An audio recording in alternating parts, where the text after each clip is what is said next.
Cada experiencia del Señor Jesús con sus discípulos sirvió para dejar en ellos sembrado un mensaje espiritual que los llevaba siempre a revisar su experiencia espiritual con el Señor. Al igual que ellos, tú y yo estamos llamados a estudiar estas lecciones y poder revisar cómo estamos hoy con el Señor. Soy el pastor José Reño y quiero invitarte a que te unas conmigo al estudio de la lección de esta semana. Antes de hacerlo, quiero invitarte a que podamos orar y pedir la bendición de nuestro Dios. Oremos. Querido Padre, Señor, te amo, muchas gracias por este privilegio que nos das de poder estudiar tu palabra. Acompáñanos, ilumínanos y permite que este conocimiento pueda quedar en nuestros corazones. Lo suplicamos en el nombre de Jesús. Amén. Bueno, mis amados, estudiaremos la lección número 7 que lleva como título Instruyendo a los discípulos, parte número 1. Y veremos la cita para memorizar que aparece en Marcos capítulo 8, versículo 34. Dice así: Luego Jesús llamó a la gente y a sus discípulos y les dijo: Si alguno quiere venir en pos de mí, niéguese a sí mismo, tome su cruz y sígame. En este día de la lección nos indicaba que la primera parte de Marcos se enfoca en ver a quién y qué hacía el Señor Jesús. Hemos visto hasta este punto de la lección o hasta lo que hemos estudiado de la lección número 1 hasta la lección número 7, cómo el Señor realizaba milagros, cómo ayudaba a muchas personas y cómo actuaba con los desafíos que se le presentaban constantemente. Además, notamos lo diligente y ocupado que era el Señor en su ministerio, cómo desarrollaba su labor misionera y que siempre fue activo y dispuesto para alentar y salvar al que lo necesitaba.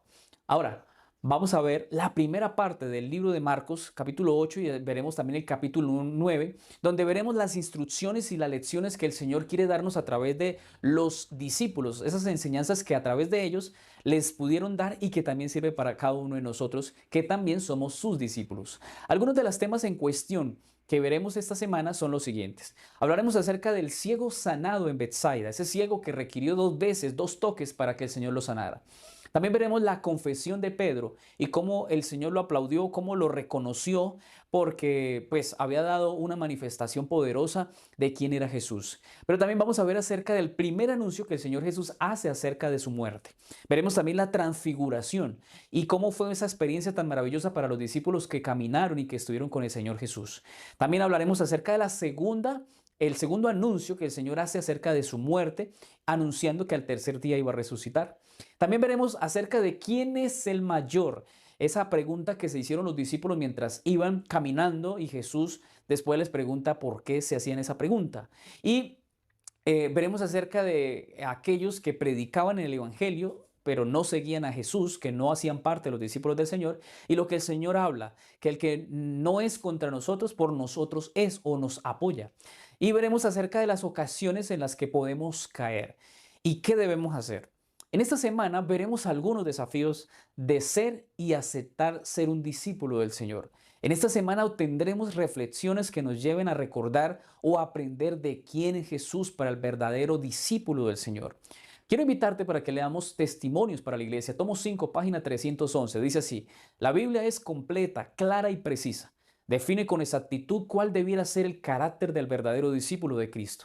Para que de ninguna manera nos engañemos con respecto a nuestro verdadero carácter, es preciso que escudriñemos las Escrituras con corazones contritos, temblando ante la palabra del Señor.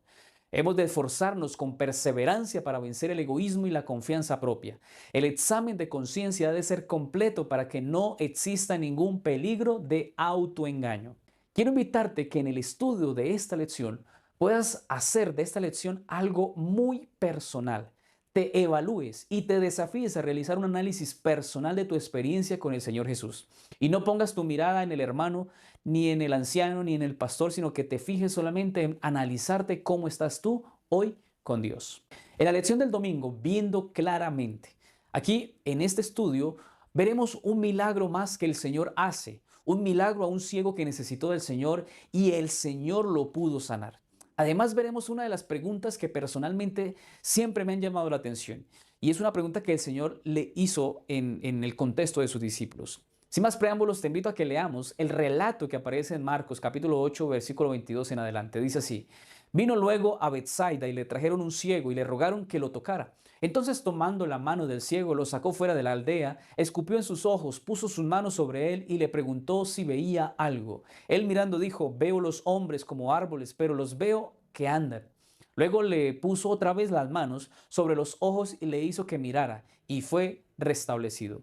Y vio de lejos y claramente a todos. Jesús lo envió a su casa diciendo: no entres en la aldea, ni lo digas a nadie en la aldea.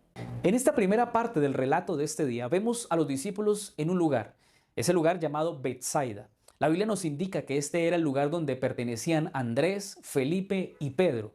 Es decir, que posiblemente ellos tres conocían a este ciego que aparece en escena.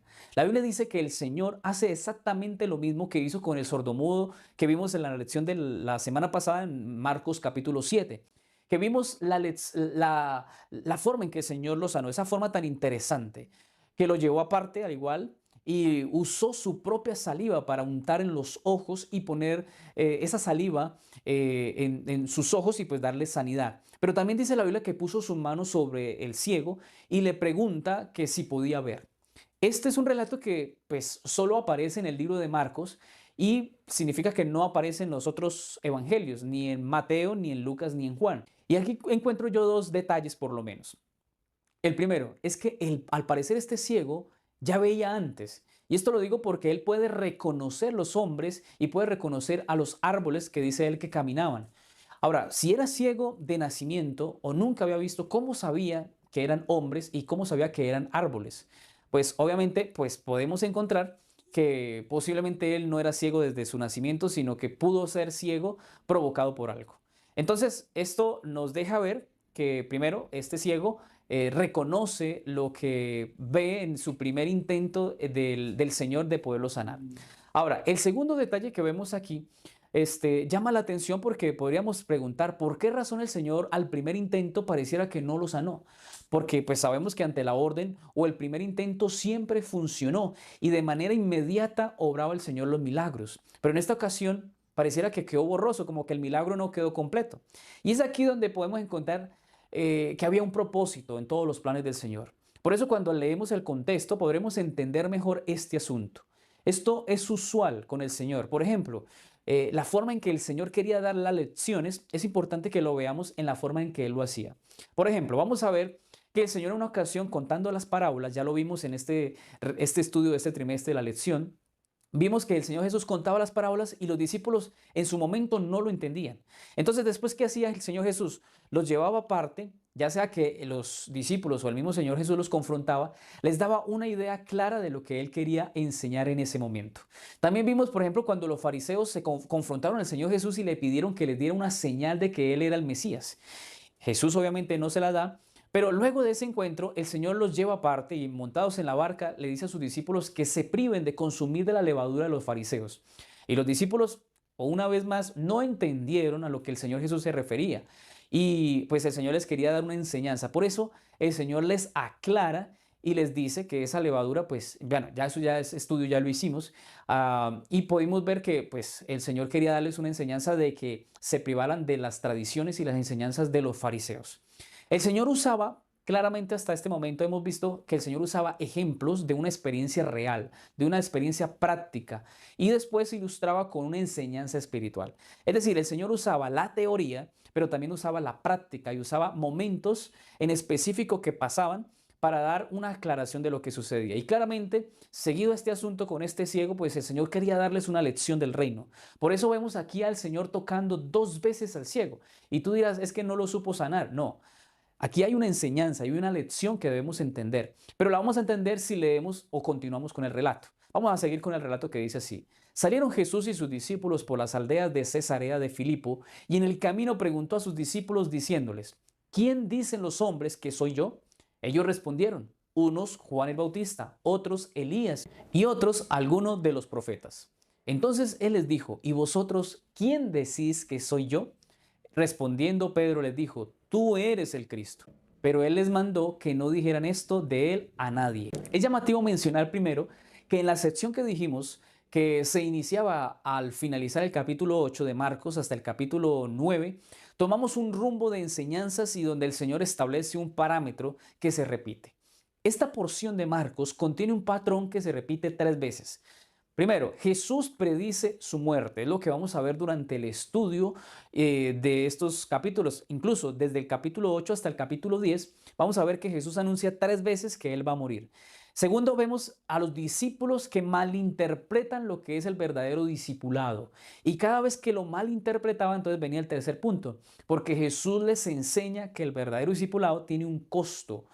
Antes de este suceso de Bethsaida, recordemos que lo que había sucedido era la manera en que los discípulos malinterpretaron sus enseñanzas de no participar de la levadura de los fariseos.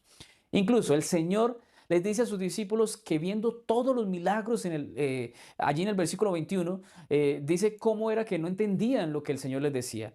Es decir, estaban ciegos y veían a medias, o cuando el Señor les mostraba, no veían claramente. Entonces, por medio de esta estructura literaria repetida, en donde se muestra el anuncio de muerte, donde se anuncia o sea malinterpretan las enseñanzas del Señor y donde el Señor le tiene que aclarar, se repiten constantemente en la Biblia. Y en esta sección, desde el capítulo 8 hasta el capítulo 10, se va a ver también, se va a ver cómo esa estructura literaria se comparte, se ve allí. Ahora, es importante, hermanos, que veamos aquí que en cierto sentido ven los discípulos el ministerio del Señor Jesús como el ciego. Quizás al primer intento ellos quedan con una vista borrosa, pero al segundo ya lo pueden ver claramente. Es decir, el Señor utilizaba primero un evento, una experiencia, y en esa primera experiencia los discípulos no podían entenderlo todo claramente. Pero venía la segunda experiencia que ya era Jesús acercándose a ellos y diciéndoles, mira, esto es así, así, así y así. Y entonces ahí sí decían, ahora sí lo entendemos. Al igual, este ciego a la primera no pudo ver, veía borroso, pero a la segunda ya podía discernir y entender. Y a través de este suceso con el ciego, el Señor les deja saber que esa era su condición espiritual. Por otra parte, la pregunta del Señor es la que me causa mucha curiosidad, porque siempre que la leo, digo, ¿por qué el Rey del Universo aparentemente preocupado de lo que otras personas pensaban de él? Pero hay que analizar bien esto, porque el Señor les pregunta de lo que otros dicen de él, de Jesús. Quizás esta pregunta sea la excusa para nosotros decir que debemos estar preocupados de lo que los demás dicen de nosotros y entonces estar quizás enfermándonos, estresándonos y angustiándonos porque la gente dice cosas. Pero sabemos que nadie es perfecto y que siempre va a haber algún comentario o alguna cosa que van a decir. Pero este no es el centro del mensaje. El Señor no quiere que nos centremos en la pregunta. El Señor esperaba ver qué tanto estaba influyendo lo que otros pensaban y decían del Señor Jesús y cómo los afectaba a ellos mismos. Por eso, seguido a esa pregunta, el Señor lanza una segunda pregunta. Y esa segunda pregunta va dirigida a sus propios discípulos. Y Él les dice, ¿quién decís que soy? Sin embargo, nuestra respuesta puede ser como la de Pedro. Y esa es la mejor forma de hacerlo. Porque Pedro le dice, Señor, tú eres el Cristo, tú eres el Mesías, el Hijo, el Rey de Reyes, el Creador y Redentor del mundo, el Salvador de nuestra vida. Al parecer, el único, dice el texto, que respondió fue Pedro. Y el libro de Mateo, mencionando este relato, dice en Mateo 16, vamos a ver lo que dice allí, dice, respondiendo Simón Pedro dijo, tú eres el Cristo, el Hijo del Dios viviente. Entonces le respondió Jesús, bienaventurado eres Simón, hijo de Jonás, porque no te lo reveló carne ni sangre, sino mi Padre que está en los cielos. Esta es la única vez que el Señor hace esta pregunta y cuando Pedro da la respuesta les pide que por favor no se lo digan a nadie. Es decir, no manifiesten que Él es el Mesías y que es el Cristo. Obviamente porque esto traería persecución y aún no era el tiempo para que se provocara esta persecución. No es que el Señor se avergonzara, pero algo que yo noto es que en las ciudades donde los judíos consideraban como gentiles, el Señor dejó que los milagros que recibieran fueran y hablaran y predicaran y lo dijeran a todo el mundo, a todas partes, fueran y dijeran las cosas que habían visto. Por ejemplo, lo hizo con el endemoniado, ya lo habíamos visto en una lección anterior, ese endemoniado de Gadara, con la mujer samaritana también pasó, con muchos más pasó que cuando ellos los sanaban, Jesús los dejaba que fueran y predicaran. Pero cuando estaba cerca de los judíos o en lugares donde los fariseos estaban allí, se ve al Señor diciéndoles, quédense quietos, no digan nada a nadie, si van a hacer algo vayan al templo y den una ofrenda, pero no se lo digan a nadie. Y es curioso que ante los milagros, por más que el Señor les decía que no dijeran nada, eso era lo primero que hacían. Entonces, claro, es entendible porque la emoción, la alegría de poder verse sanado y restablecido, pues debía ser algo maravilloso al punto de desobedecer al mismo Señor Jesús y tratar de contar lo que el Señor había hecho en sus vidas. El deseo de todas las gentes nos da un comentario acerca de la experiencia de Pedro. Dice así, Pedro había expresado la fe de los 12. Sin embargo, los discípulos distaban mucho de comprender la misión de Cristo. La oposición y las mentiras de los sacerdotes y gobernantes, aun cuando no podían apartarlos de Cristo, les causaban gran perplejidad. Ellos no veían claramente el camino, la influencia de su primera educación, la enseñanza de los rabinos, el poder de la tradición, seguían interceptando su visión de la verdad. De vez en cuando resplandecían sobre ellos los preciosos rayos de luz de Jesús. Más con frecuencia eran como hombres que andaban a tientas en medio de las sombras. Pero en ese día, antes que fuesen puestos frente a frente con la gran prueba de su fe, el Espíritu Santo descansó sobre ellos con poder. Por un corto tiempo sus ojos fueron apartados de las cosas que se ven, para contemplar las cosas que no se ven. Bajo el disfraz de la humanidad, discernieron la gloria del Hijo de Dios. Así que, hermanos queridos, aquí vemos y entendemos claramente la razón y el propósito del por qué el Señor usó 2 veces su mano para tocar a este ciego.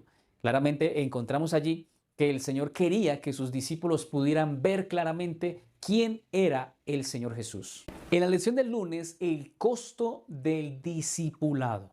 En este día de la lección continuaremos con el relato que vimos de la lección del domingo. Por eso veremos lo que dicen los últimos versículos del capítulo 8. Allí veremos algunas lecciones interesantes sobre nuestra percepción de quién es Jesús y cómo Jesús debe ser una realidad en nuestra experiencia cristiana. Leamos lo que dice Marcos capítulo 8, versículo 31 en adelante. Dice así: comenzó a enseñarles que le era necesario al Hijo del Hombre padecer mucho, ser desechado por los ancianos, por los principales sacerdotes y por los escribas, ser muerto y resucitar después de 3 días. Esto les decía claramente. Entonces Pedro lo tomó aparte y comenzó a reconvenirlo. Después de que el Señor dijo a Pedro que era bienaventurado por reconocer al Señor Jesús como el Mesías y que este conocimiento, esta percepción y este discernimiento venía del Padre, el Señor continúa mencionando los desafíos que iban a venir para él en su ministerio. Y él, siendo el Mesías, iba a padecer por ser rechazado, iba a ser muerto, pero iba a resucitar.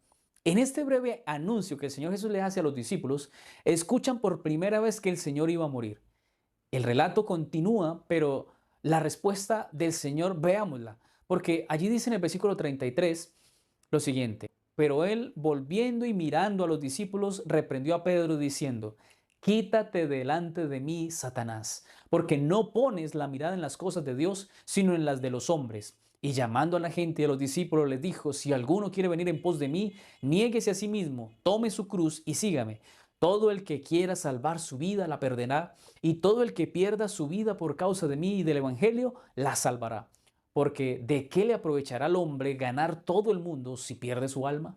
¿O qué recompensa dará el hombre por su alma? Por tanto, el que se avergüence de mí y de mis palabras en esta generación adúltera y pecadora, también el Hijo del Hombre se avergonzará de él cuando venga en la gloria de su Padre con los santos ángeles. Pedro no se fijó en lo que el Señor exactamente había dicho.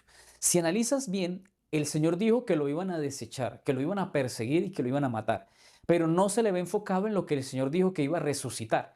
Es decir, su mirada estuvo en las cosas de los hombres. Pedro y los discípulos y muchos que seguían al Señor esperaban verlo en un caballo quizás blanco, montado en ese caballo y luchando contra la libertad del pueblo judío, contra esos romanos que habían oprimido, habían hecho grandes daños al pueblo de Israel. La esclavitud y la opresión era tanta que anhelaban que ese Mesías que iba a venir pudiese levantarse para darles una restauración. Pero la ceguera de los discípulos no les dejaba ver todas las veces que el Señor les habló en parábolas y enseñanzas del reino espiritual. Y ese reino, que es un reino eterno, que el Señor venía a establecer. Ahora, hermanos queridos, seamos sinceros y no nos sentemos en la silla del escarnecedor contra Pedro. ¿No nos está pasando lo mismo? No estamos en la misma situación en la que con esa misma condición de ceguera tenemos ojos pero no vemos, tenemos oídos pero no oímos, tenemos boca pero no hablamos. El mensaje a la iglesia de la Odisea es algo que nos compete también a nosotros y nos muestra la situación y condición. Por eso juzgar a Pedro, a los discípulos, no es correcto. Veamos lo que dice Apocalipsis capítulo 13, versículo 16 al 19. Pero por cuanto eres tibio y no frío ni caliente, te vomitaré de mi boca. Porque tú dices: yo soy rico y me he enriquecido y de ninguna cosa tengo necesidad, y no sabes que tú eres un desventurado, miserable, pobre, ciego y desnudo. Por tanto, yo te aconsejo que de mí compres oro refinado en fuego, para que seas rico y vestiduras blancas para vestirte, y que no se descubra la vergüenza de tu desnudez, y unge tus ojos con colirio para que veas. Yo reprendo y castigo a todos los que amo. Sé pues celoso y arrepiéntete. Necesitamos más de Jesús en nuestras vidas. Necesitamos ir cada día a la tienda del cielo para comprar oro refinado, para comprar las vestiduras de la santidad, a través de una relación estrecha con el Señor, además del colirio para ver y aceptar la voluntad de los planes de Dios. Es necesario que vayamos de compras en la presencia de Dios. El Señor parece ser un poco fuerte también, si lo vemos allí, al decirle a Pedro que se apartara de él. No porque él fuera en sí Satanás, sino porque entorpecía la obra de Dios. Por muy buenas intenciones que tenía Pedro de que el Señor Jesús no muriera, pues realmente no era lo que debía haber dicho. Jesús debía padecer todos estos martirios, todas estas cosas, solo porque Él venía con un propósito y una misión. Cuando no entendemos, y aquí hay una lección, cuando no entendemos los planes de Dios, podemos estar entorpeciendo la obra del Señor. El Señor vino a salvarnos, el Señor vino a darnos un rescate por toda la humanidad. Y dañar o manifestar que no se hiciera era simplemente una influencia que estaba dando el enemigo de las almas a todo aquel que lo escuchaba. Y Pedro tenía buenas intenciones, pero no era el plan de Dios. Muchas veces veremos personas que manifiestan un celo con las cosas de Dios, pero al igual que Judas, por ejemplo, están buscando cuidar sus intereses. Judas, recordemos, reprochaba el gasto del perfume en los pies del Señor. Esa mujer que gastó ese dinero para echar el perfume a los pies del Maestro. Y él decía, ¿por qué gastó todo ese dinero? Esa cantidad se pudo haber dejado o se pudo haber invertido en los pobres. Pero pues fue tan incoherente que al entregar al Señor por 30 piezas de plata, el valor que tenía un esclavo, en esas monedas, por esas monedas fue que Judas vendió al Señor. Esa es una doble moral que existe en muchos, que no quisieran ver a Jesús sufrir, pero lo venden por cualquier cosa material. No quieren que los dineros o los recursos se inviertan en algunas cosas, pero son capaces de entregar al Señor Jesús por 30 monedas de plata. El valor correcto del sacrificio y de lo que el Señor pagó se da cuando de verdad vivamos acorde a los principios de las Escrituras, amando a Cristo, amando su venida y guardando sus mandamientos. Cuando el amor nos lleva a la obediencia y al cambio, honramos al Señor. El Señor es honrado cuando de verdad nos consagramos a Él. Finalmente, para terminar nuestro comentario de este día de la lección, quiero que reflexiones en lo siguiente que vamos a mencionar. Recuerda, por ejemplo, lo que dicen los versículos 34 y 35. La invitación del Señor es a que nos neguemos a nosotros mismos. Dejemos a un lado el yo, el ego y el orgullo que envenena nuestra existencia. Y entonces así tomemos la cruz de Cristo, la cruz pesada, difícil e incómoda, y sigamos al Señor. El Señor nos confirma que debemos llevar esta pesada cruz, pero el que la carga puede ser que le parezca difícil y complicada. Y estaremos decidiendo por el camino del perder nuestra vida. Quizás, hermano querido, la persecución no suene bien, la cárcel no suene bien, la enfermedad y la muerte nos vendrá como consecuencia de seguir a Cristo y no suene bien. Pero podemos estar seguros que si perdemos nuestra vida por causa de Cristo, nos salvaremos. Cada mártir, hermano querido, cada verdadero discípulo y fiel seguidor, hijo de Dios, puede gozarse en su tribulación porque al seguir al Señor podemos obtener la vida eterna.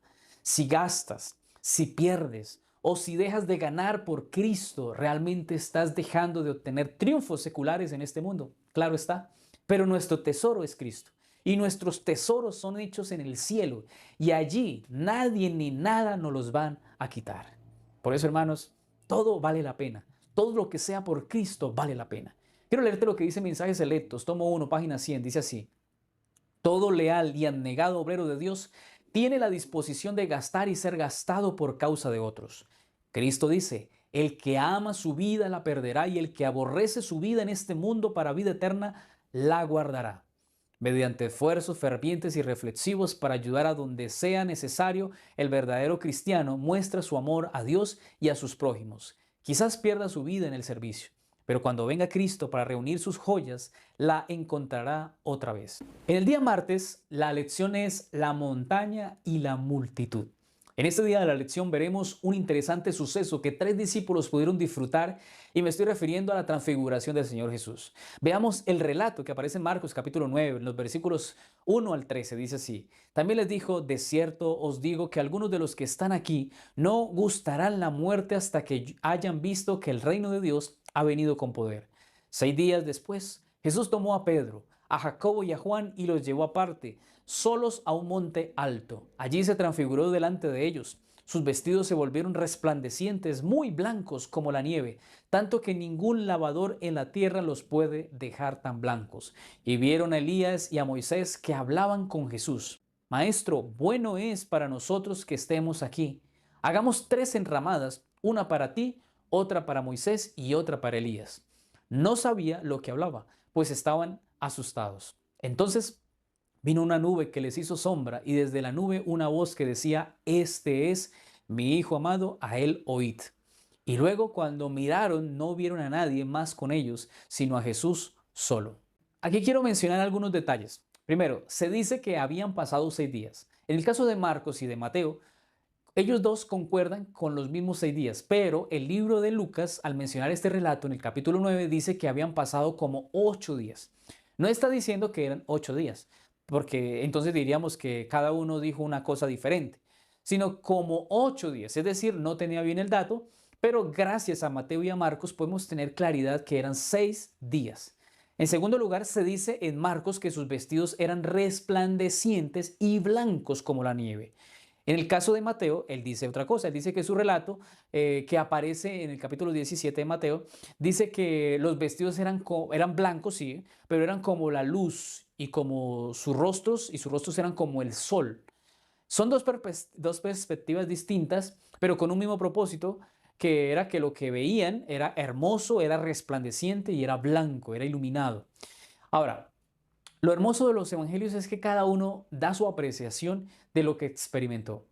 Ahora, el tercer detalle que quiero mencionar es que el Señor lleva a 3 discípulos, a Juan, a Santiago y a Pedro. Los mismos 3 discípulos que fueron, por ejemplo, al huerto del Getsemaní y que en muchos casos se les veía muy cerca al Señor. El cuarto detalle, aunque no es muy claro, se dice por tradición que el monte en el que estaban era el monte Hermón, que tiene una altura superior de más o menos unos 3000 metros sobre el nivel del mar.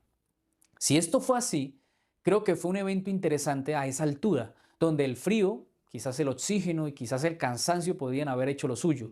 Sin embargo, sin importar cuál monte sea, el Señor los lleva a las alturas de una experiencia espiritual muy, pero muy especial.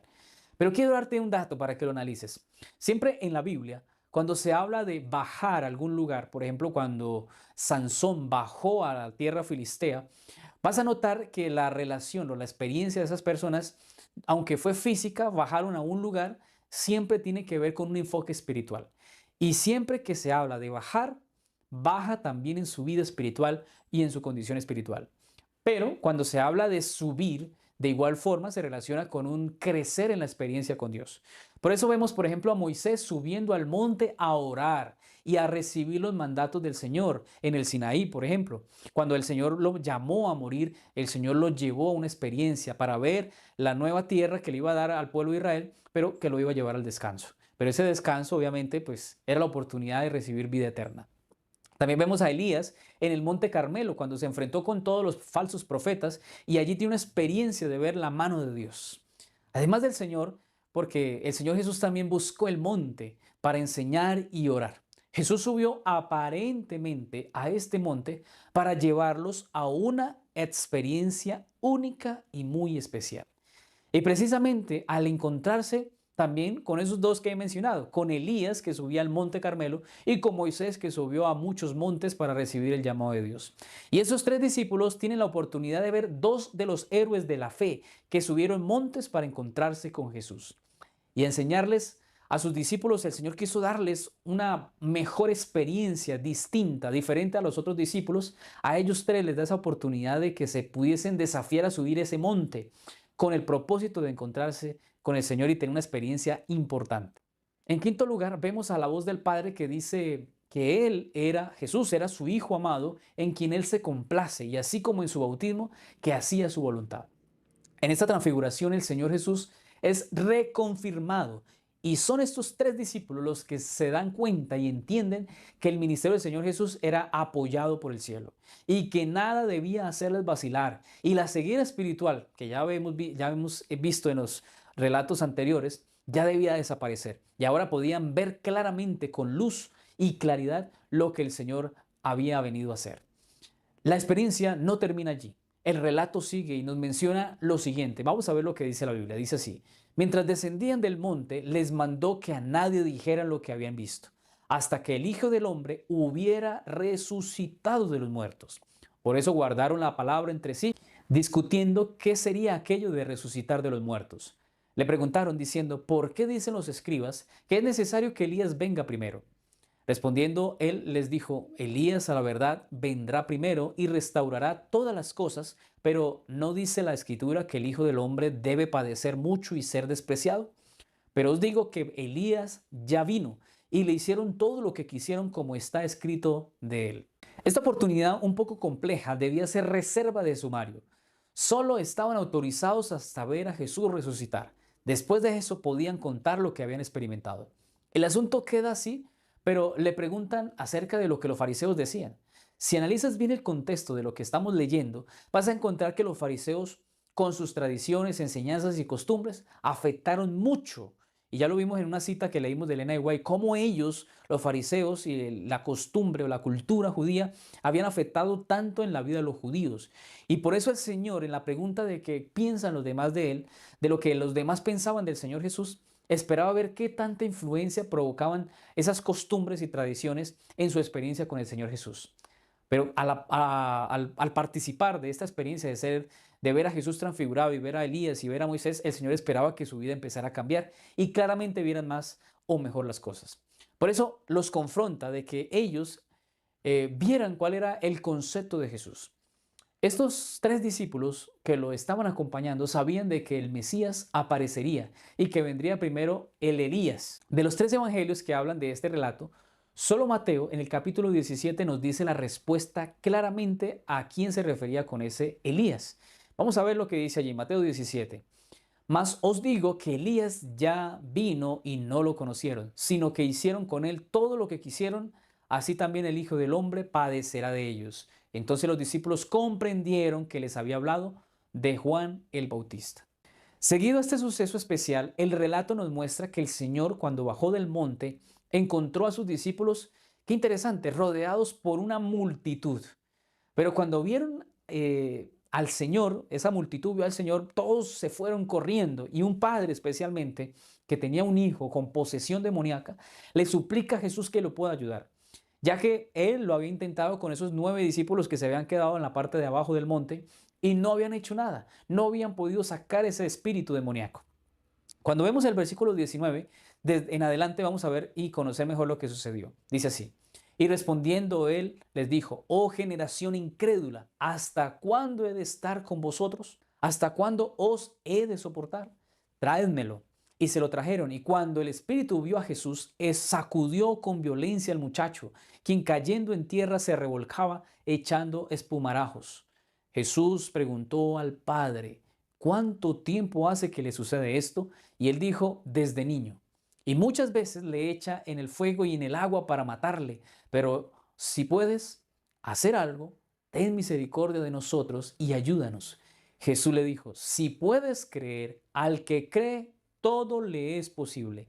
E inmediatamente el padre del muchacho clamó y dijo: creo, ayuda a mi incredulidad. Este suceso tiene un tinte de incredulidad, primero por parte de los discípulos, que no tuvieron fe para sacarlo. Pero siendo sinceros, no es que sea fácil, no es que sea lo más sencillo enfrentarse al enemigo, enfrentarse a un espíritu demoníaco. Pero se habla también de la incredulidad por parte del padre. Aquí se ve un padre que dudó, quizás dudando por la experiencia que este padre había tenido con los 9 discípulos, lo llevó a dudar que posiblemente Jesús no lo pudiese ayudar. Pues ante esta duda, bueno, él le dice: Señor, si puedes hacer algo, ayúdanos, ayúdame. Y la respuesta del Señor es que él debía creer y debía aceptar y reconocer que su fe pues no estaba siendo la mejor, debía aumentarse. Pero tan pronto el padre recibe esta respuesta, dice que las escrituras dicen que el padre reconoció y pidió que le ayudara y reconoce que estaba necesitando del Señor. Seguido a esto, las escrituras dicen, cuando él entró en casa, sus discípulos le preguntaron aparte, ¿por qué nosotros no pudimos echarlo fuera? Y les dijo, este género con nada puede salir, sino con oración y ayuno. ¿Cuántas veces tenemos que clamar y pedir al Señor que nos ayude con nuestra incredulidad? Porque al no tener fe, no vamos a ver a Dios, no lo vamos a ver obrando. Cada día debemos pedir fuerza en nuestra fe para que aumente nuestra fe. El apóstol Pablo en Romanos 10:17 dice que la fe debe aumentarse y aumenta cuando viene la fe que viene por el oír y el oír la palabra de Dios.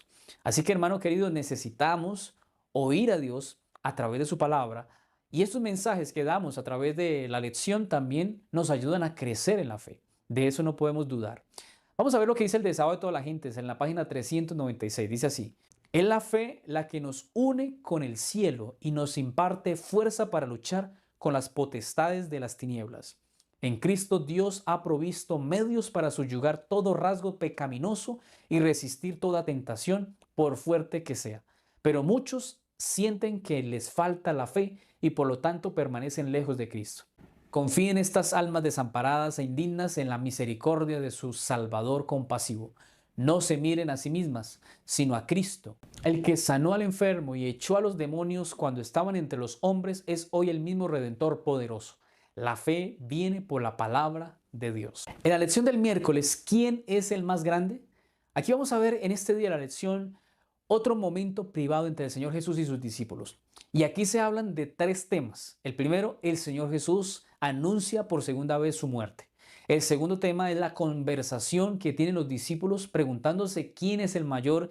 Y el tercero es el tema de aquellos que no seguían a Jesús, pero expulsaban demonios. Todo este relato aparece en Marcos 9:30 al 41. Vamos a ver la primera parte. Saliendo de allí, caminaron por Galilea, y no quería que nadie lo supiera, pues enseñaba a sus discípulos y les decía, el Hijo del Hombre será entregado en manos de hombres, y lo matarán, pero después de muerto resucitará al tercer día. Pero ellos no entendían esta palabra y tenían miedo de preguntarle. El primer asunto aquí es el segundo anuncio oficial en donde una vez más de manera privada el Señor anuncia acerca de su muerte. Estando Jesús en Galilea, recordemos que el primer anuncio el Señor lo da cuando está en las aldeas de Cesarea de Filipo.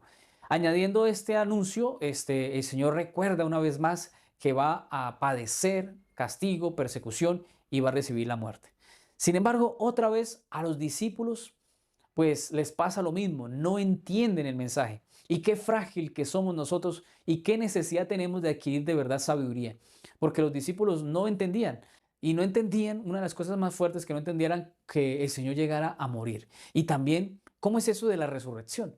Aunque dura que era la noticia, hermano querido, ese es el argumento y la respuesta más grande contra el problema que tenemos nosotros los seres humanos, que es el pecado. Porque gracias a la muerte y a la resurrección de Cristo tenemos redención. Hay oportunidad de perdón, misericordia y salvación. Y aunque duela, es la noticia de nuestra libertad. Aunque duela, es la noticia de nuestro gozo eterno. Sin embargo, después de este suceso, la Biblia nos sigue diciendo en el versículo 33 lo siguiente. Llegó a Capernaum y cuando estuvo en casa les preguntó, ¿qué discutíais entre vosotros por el camino? Pero ellos callaron porque por el camino habían discutido entre sí sobre quién había de ser el mayor. Entonces él se sentó, llamó a los 12 y les dijo, si alguno quiere ser el primero, será el último de todos y el servidor de todos. Y tomó a un niño, lo puso en medio de ellos y tomándolo en sus brazos les dijo, el que reciba en mi nombre un niño como este, me recibe a mí, y el que a mí me recibe, no me recibe a mí, sino al que me envió.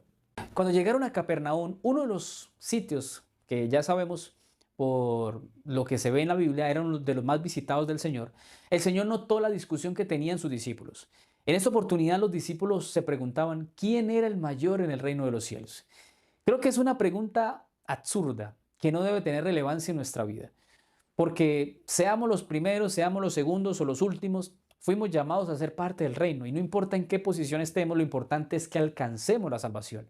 Nuestra prioridad debe ser servir y obedecer al Señor. Esa debe ser nuestra preocupación. Pensar que estar en primer lugar me hace mejor o más privilegiado es una idea que no tiene fuerza para Dios.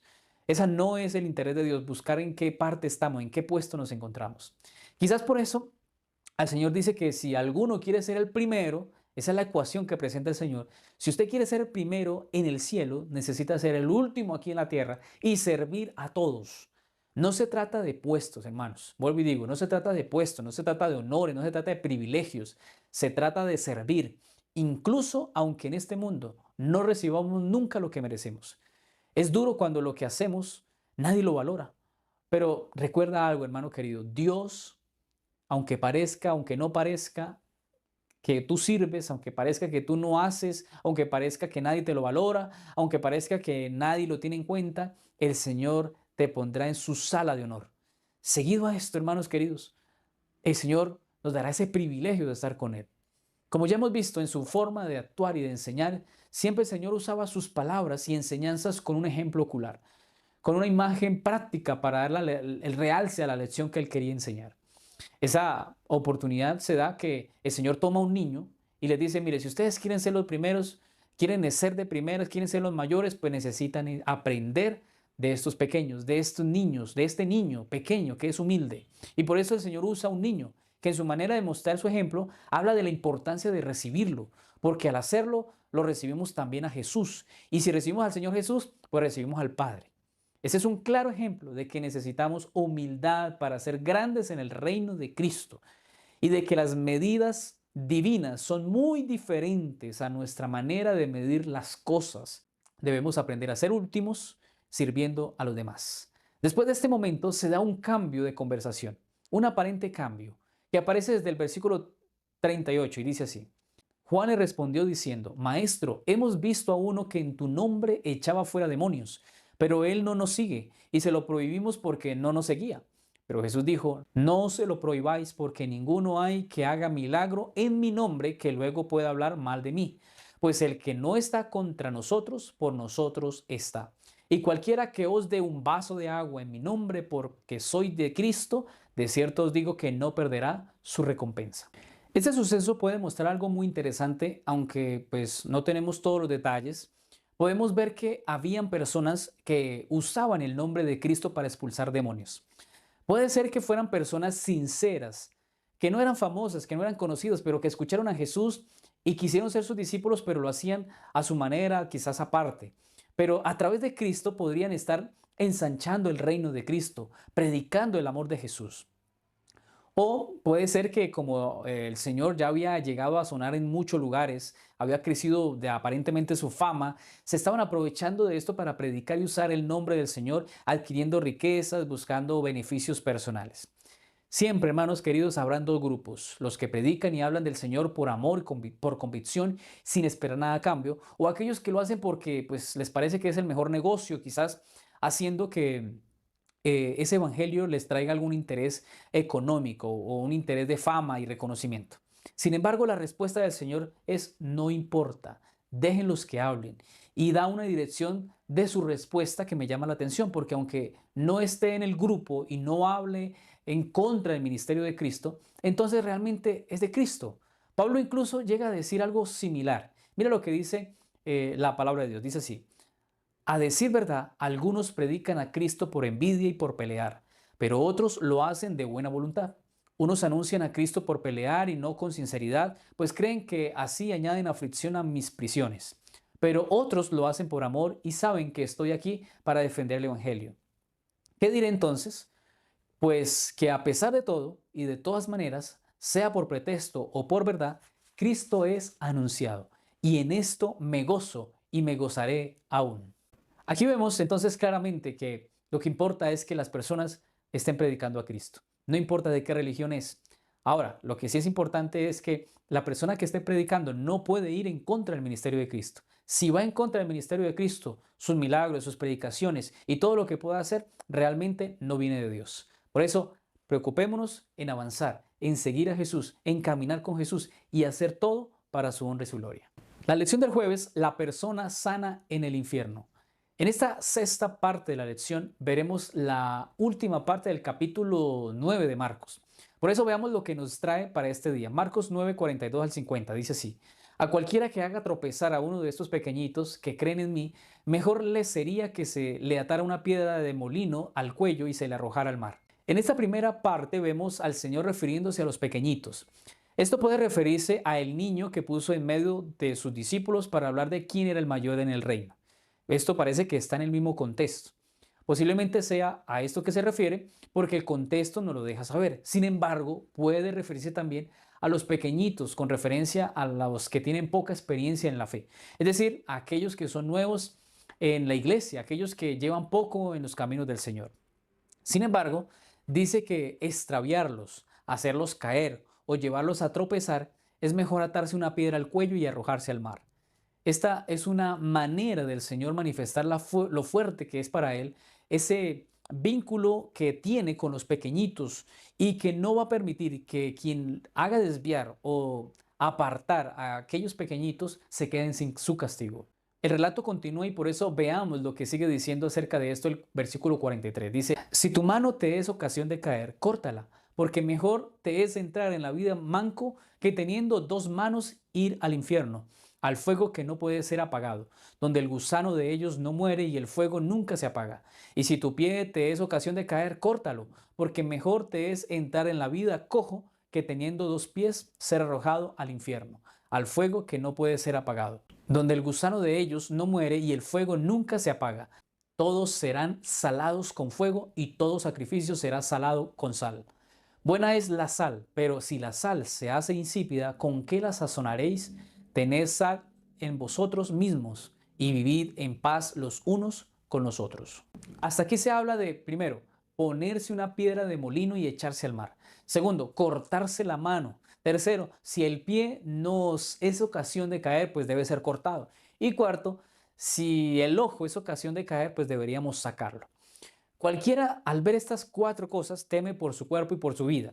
Si practicáramos esto hoy día, ¿cuántos mancos, ahogados y personas sin ojos habrían en todas partes?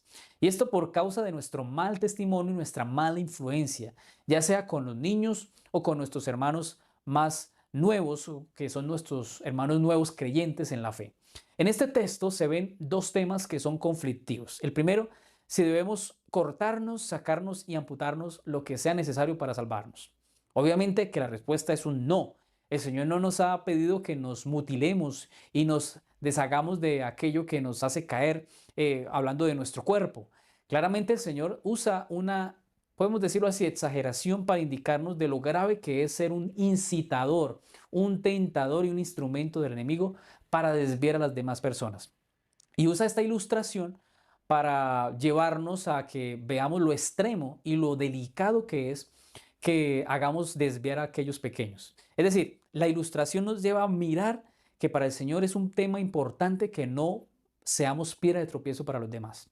Y el segundo tema conflictivo es la existencia del infierno, donde al morir las personas van a quemarse eternamente, lo que piensan algunos, y que hay un lugar en específico donde toda la persona que muere llega allí y entonces se está sufriendo. Claramente, a la luz de las Escrituras, no es así. Aunque para explicar esto requiere de un estudio más completo, lo que podemos decir es que el infierno no es un lugar, más bien será un evento en la tercera venida de Jesús después de los 1000 años en el cielo. Esto registra, y si lo quieres ver, puedes leer todo el capítulo 20, especialmente del versículo 11 al 15, donde se habla de esto. Al finalizar esta enseñanza, el Señor concluye que recordemos que somos sal, que vivimos o vinimos a sazonar y darle valor a lo que creemos. Nuestra predicación y nuestro estilo de vida debe estar centrada en Cristo y para Cristo. Debe ser esa experiencia cristiana gustosa. Debemos estar gozosos de practicar nuestra fe, conduciendo a otros a que conozcan al Señor. Que otros al vernos y vean a Cristo en nosotros y que el vivir para nosotros sea una manera de mostrar un poderoso testimonio de que vivir con Dios es lo mejor. Un cristiano insípido, amargado y sin Cristo es la peor manera o la peor imagen que podemos proyectar al mundo de lo que es Jesús para nosotros. Deseado a toda la gente, quiero leer esta última parte que dice así: antes del honor está la humildad. Para ocupar un lugar elevado ante los hombres, el cielo elige al obrero que, como Juan el Bautista, asume un lugar humilde delante de Dios.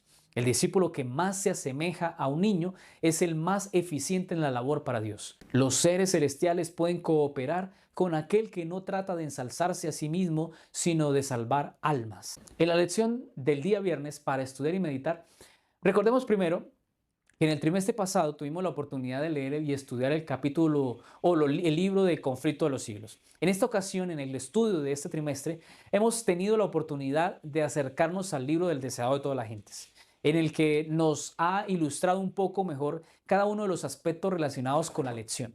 Y obviamente pues en el estudio del libro de Marcos. En este día de la lección revisaremos una cita. Vamos a ver la cita que tendremos para leer. Dice así: todo lo que nos da ventaja sobre otro, sea la educación o el refinamiento, la nobleza de carácter, el entrenamiento cristiano o la experiencia religiosa, nos impone una deuda para con los menos favorecidos y debemos servirlos en cuanto esté en nuestro poder. Si somos fuertes, debemos sostener las manos de los débiles. Los ángeles de gloria que contemplan el rostro del Padre en el cielo se gozan en servir a sus pequeñuelos. Las almas temblorosas, que tal vez tienen muchos rasgos de carácter censurables, les son especialmente encargadas. Hay siempre ángeles presentes donde más se los necesita, con quienes tienen que pelear la batalla más dura contra el yo y cuyo ambiente es más desalentador. Y los verdaderos seguidores de Cristo cooperarán en ese ministerio. ¡Qué poderosa cita! Y aquí podemos notar la responsabilidad tan grande que tenemos con nuestros hermanos menos favorecidos y, como dice la cita, que son débiles. Este deber también se nos da para bendecir y fortalecer a los que están débiles, a los que están necesitados, a los que están frágiles. Estas personas son nuevas en la fe, quizás enfermos, quizás necesitados, como aquellos que pasan por momentos difíciles en su vida, incluso aquellos que han caído, que le han fallado a Dios, que se han apartado de la iglesia. A esos el Señor nos ha mandado a que vayamos. Los ángeles van a estar con nosotros. Y hermanos, es muy fácil juzgar.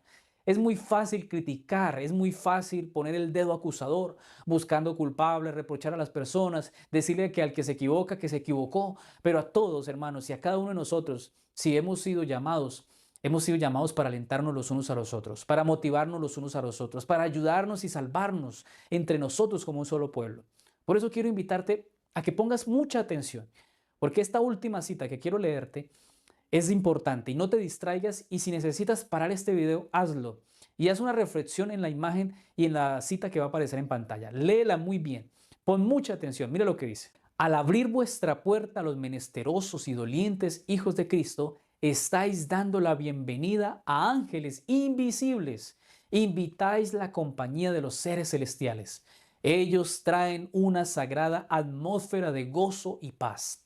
Vienen con alabanzas en los labios y una nota de respuesta se oye en el cielo. Cada hecho de misericordia produce música allí. Desde su trono, el Padre cuenta entre sus más preciosos tesoros a los que trabajan abnegadamente. Hermano querido, cada acto bueno por alguien que lo necesita genera alabanza y música y júbilo en el cielo. Si practicas esto, dice la cita, que somos contados como precioso tesoro para el Señor. Te hago una pregunta o dos preguntas. ¿Eres un tesoro para Dios y tu iglesia, ayudando al que necesita ser bendecido? ¿O eres una piedra de tropiezo y estorbas la obra de Dios? Dios nos ayuda a entender que fuimos llamados a hacer luz en la oscuridad, a ser sal para dar sabor al que vive en la insipidez. Que Dios nos ayude. Voy a dar las conclusiones finales. La primera es que el reino de Cristo fue un conjunto de dos cosas: enseñanzas, sermones y lecciones, unido con la práctica y la evidencia y el ejemplo de cosas que experimentaban. Era una unión de la teoría y la práctica para dar las más grandes y jugosas enseñanzas espirituales a sus discípulos. En segundo lugar, vimos el Señor Jesús enfocado en pensar y pasar tiempo con sus discípulos para capacitarlos, para prepararlos, para hacerlos ver los asuntos del reino y así salir a predicar el evangelio de amor. Y también vimos, en tercer lugar, encontramos en esta lección cómo el Señor se revela de diferentes maneras, a través de la transfiguración, que fue un suceso especial que vivieron los discípulos, y cómo se manifestó a solas en muchas ocasiones, manifestando que Él era el Mesías, el Hijo de Dios. Y en cuarto lugar, vimos el costo de ser discípulo y lo que se requiere para vivir de acuerdo a ello, aprendiendo a que debemos ser humildes, pensando que para ser grandes en el reino de los cielos, en el reino de Cristo, necesitamos ser los últimos sirviendo a todos los demás. Ahora, solo en el servicio, hermano querido, solo en el servicio y en la humildad se puede crecer con los estándares del cielo. Si quieres ser grande, necesitamos ser humildes y servir. Gracias, hermano querido, por tu acompañamiento. Gracias porque sabemos que este repaso llega a muchos países y llega a muchos hogares. Gracias porque ustedes nos ayudan a compartir, le dan me gusta a cada video y nos ayudan a crecer en este ministerio de servicio, que lo hacemos para servir y apoyar en el estudio de la lección. Vamos a cumplir con algo que dijimos hace 8 días en la lección anterior, que leeríamos los primeros 5 saludos que tengan las siguientes características. Primero, recuerden que dijimos que debía tener nombre, el saludo y que de dónde nos estaban viendo. Y estos fueron los primeros 5 hermanos. Vamos a ponerlo en pantalla.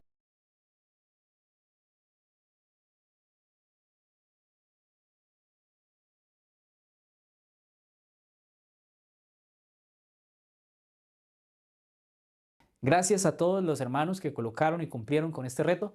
Les invitamos a que lo sigan haciendo para seguir publicando sus saludos. Y recuerden que el video está subiéndose cada sábado a las 7:45 hora Colombia.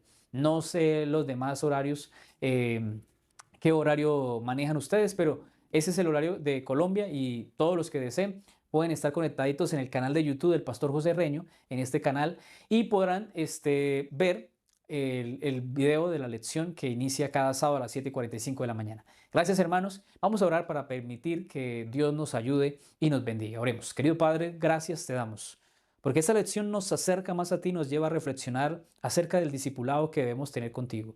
Ese servicio, ese amor, esa entrega que debemos tener para contigo. Hoy solicitamos, Señor, tu bendición. Bendice a mi hermano que está allí. Suple su necesidad, Señor, guárdale y permite que tu Espíritu Santo le acompañe. Te pedimos todas tus bendiciones y tu compañía y sabiduría en el nombre de Jesús. Amén. Mi amado querido, Dios te bendiga. Y recuerda, como siempre decimos, con Jesús todo es mejor. Que Dios te guarde.